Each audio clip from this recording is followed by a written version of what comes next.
Hello everyone.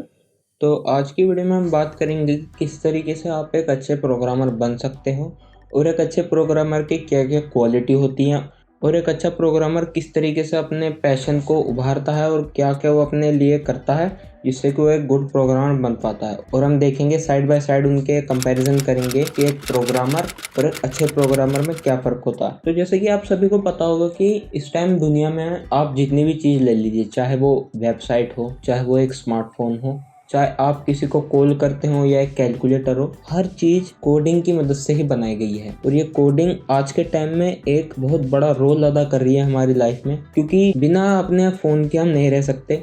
और हमारे phone में इतनी सारी एप्लीकेशंस होती हैं, जैसे स्नैपचैट हो गया, इंस्टाग्राम, ट्विटर, फेसबुक, और वो सब एप्लीकेशन कोई ना कोई एक इंजीनियर ही बनाता है, सॉफ्टवेयर इंजीनियर या सॉफ्टवेयर डेवलपर जिसे हम कहते हैं। तो उसकी कुछ क्वालिटी होती हैं। तो चलिए देखते हैं आज उन्हीं क्वालिटी के बारे में और शुरू करते हैं आज की हम ये अपनी वीडियो। तो जैसे कि आपको पता होगा कि जब भी आप प्रोग्राम बनाते हैं, बेसिकली ये बातें जो मैं इस टाइम बताने वाला हूँ एक प्रोग्रामर ही अच्छी तरीके से रिलेट कर सकता है। अगर आप एक प्रोग्रामर नहीं है तो कोई बात नहीं, ये वीडियो आपके लिए भी है। और अगर आप सोच रहे हैं कि मैं प्रोग्रामिंग के फील्ड में कुछ करना चाहता हूँ, कुछ बनना चाहता हूँ, तो आपके लिए भी ये वीडियो है। तो ये वीडियो जरूर देखें एंड तक। तो सबसे पहले पॉइंट हमारे पास आ जाता है how much you have learn. मतलब एक अच्छा प्रोग्रामर जो होता है वो अपनी स्किल्स को डेवलप करता रहता है, साइड बाय साइड अपनी जो उसकी स्किल्स है उसकी प्रैक्टिस भी करता रहता है और उसको इन्हेंस करने की कोशिश करता है। और दूसरी साइड अगर हम बात करें एक नॉर्मल प्रोग्रामर की, तो वो अपनी स्किल्स को ज़्यादा डेवलप नहीं करता, जितना उसने सीख लिया वो उसी पे वर्क करता है। और वो उसको ना तो कुछ उभारता है, ना ही उसमें कुछ डेवलपमेंट देता है, और ना ही उसकी प्रैक्टिस करता है, और ना ही वो कुछ नई चीज़ों को सीखने की कोशिश करता, क्योंकि उसको जितना सिखा दिया गया उतना ही वो सीखता है। और वो इन फ्यूचर अगर वो कुछ सोचता भी है करने की तो पुरानी टेक्नोलॉजी पे डिपेंड रहता है, और उस टाइम तक नया माहौल आ चुका होता है और वो अपने काम में सक्सेसफुल नहीं हो पाता। इसी तरीके से हमारा दूसरा पॉइंट आ जाता है stop try to prove yourself. मतलब लगभग 99% जितने भी लोग इस दुनिया में है, हर किसी के अंदर एक अपने आप को प्रूफ करने की एक इच्छा जागृत होती रहती है मन में। और इसी तरीके से चाहे वो किसी भी फील्ड में हो, चाहे प्रोग्रामिंग फील्ड में हो, चाहे बिजनेस की फील्ड में हो, चाहे किसी भी फील्ड में हो, तो हमारे अंदर एक ईगो रहती है कि हमें अपने आप को प्रूफ करना है, अपने आप को हमें अच्छा दिखाना है। पर इसी बात को अगर हम दूसरे नजरिए से देखें, अगर आप एक स्किलफुल पर्सन हो, आपके अंदर टैलेंट है, तो आपको उस टैलेंट को दिखाने की जरूरत नहीं है, क्योंकि जो आपके पास टैलेंट है आप उससे इतना कुछ कर सकते हो कि आपको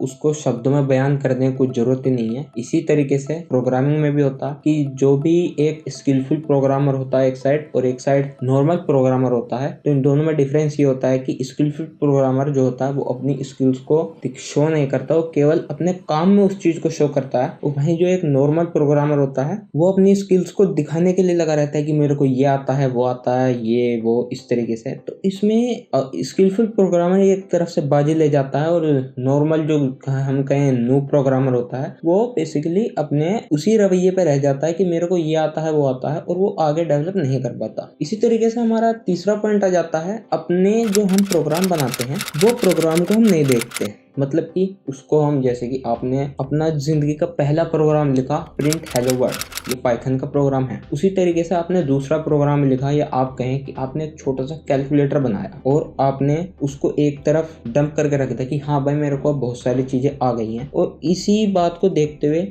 आपने ना तो उसको कभी सुधारा, ना कोई अपग्रेडेशन करने की कोशिश करी उसमें। इसी तरीके से आप साइड बाय साइड कुछ नई चीज़ें सीखते गए, कुछ नया उसमें ऐड करते गए। और अगर आपने सपोज एक कैलकुलेटर बनाया तो आप उसको थोड़ा सा इन्हेंसमेंट दें और अपने प्रोग्राम को एक अच्छे तरीके से प्रेजेंट करने की कोशिश करें, क्योंकि एक स्किलफुल प्रोग्रामर और एक नूब प्रोग्रामर दोनों ही इस काम में बेहतर कर सकते हैं, क्योंकि उसको प्रोग्रामिंग की नॉलेज है और वो उसको पता है कि किस तरीके से अपने वर्क को प्रेजेंट करना है। इसके बाद हमारा अगला पॉइंट आ जाता है राइटिंग 3 to 4 टाइम्स।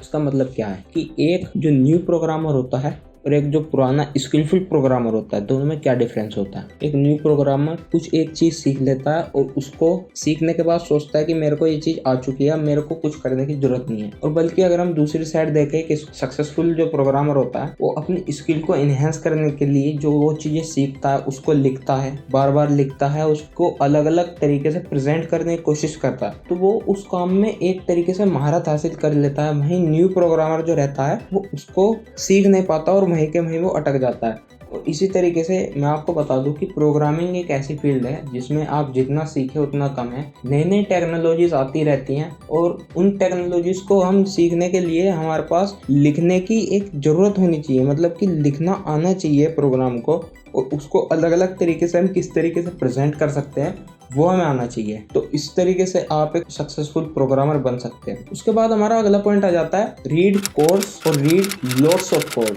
तो दोनों बातों में बहुत डिफरेंस है, ध्यान से सुनिएगा। रीड कोड्स और read lot of codes. Read codes का मतलब है कि आपने एक कोड पढ़ा, और रीड लॉट्स ऑफ कोड मतलब कि आपने बहुत से कोड पढ़े। और दोनों में क्या डिफरेंस है कि अगर आप एक कोड पढ़ते हो तो आप सोचते हो कि ये तो बहुत आसान कोड है, इसको मैं बना सकता हूँ। और वहीं अगर आप दूसरे बहुत से उस तरीके के सेम कोड्स पढ़ते हो, क्योंकि प्रोग्रामिंग फील्ड ही ऐसी है कि उसमें एक तरीके को करने के लिए बहुत सारे तरीके होते हैं, उसमें भी आपकी स्किल इनहेंस होती है। क्योंकि अगर आप एक कोड को पढ़ते हो और साथ ही साथ उसके अलग साइड में आप उसी सेम प्रोग्राम के 10 अलग अलग कोड्स को पढ़ते हो कि किस तरीके से वो बना, तो आपकी स्किल्स वहां ज्यादा इंप्रूव होगी, ना कि किसी एक कोड को पढ़ने के लिए। उसके बाद हमारा अगला पॉइंट आ जाता है right codes and not just a assignment.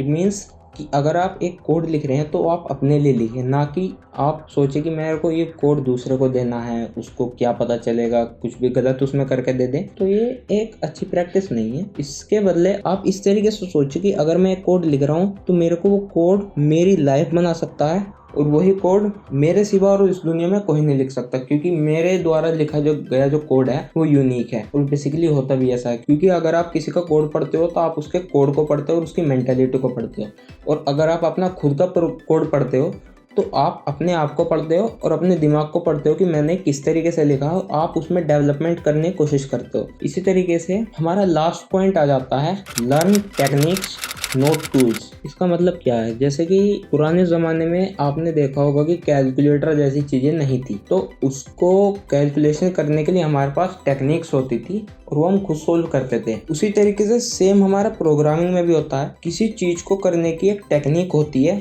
और उस साइड बाय साइड उसको टेक्निक को आसान बनाने के लिए टूल्स होता है। क्योंकि टूल्स एक ऐसी चीज़ होती है जो हमारे काम को आसान करती है, पर टेक्निक एक ऐसी चीज़ होती है जिसकी मदद से हम एक टूल को क्रिएट करते हैं और अपने काम को आसान करते हैं। उसी तरीके से हमें अपने स्किल्स को इनहेंस करना है, अपनी टेक्निक्स को इनहेंस करना है, ना कि टूल्स पे डिपेंड रहना है। क्योंकि टूल्स पे डिपेंड रहना कोई सोल्यूशन नहीं है, उसके बिहाफ पे आप केवल अपने काम को आसान कर सकते हो। और आपको अगर स्किलफुल प्रोग्रामर बनना है तो अपनी स्किल्स इनहेंस कीजिए, अपनी चीज़ों को लिख के देखिए, रोज़ कुछ ना कुछ नया सीखिए।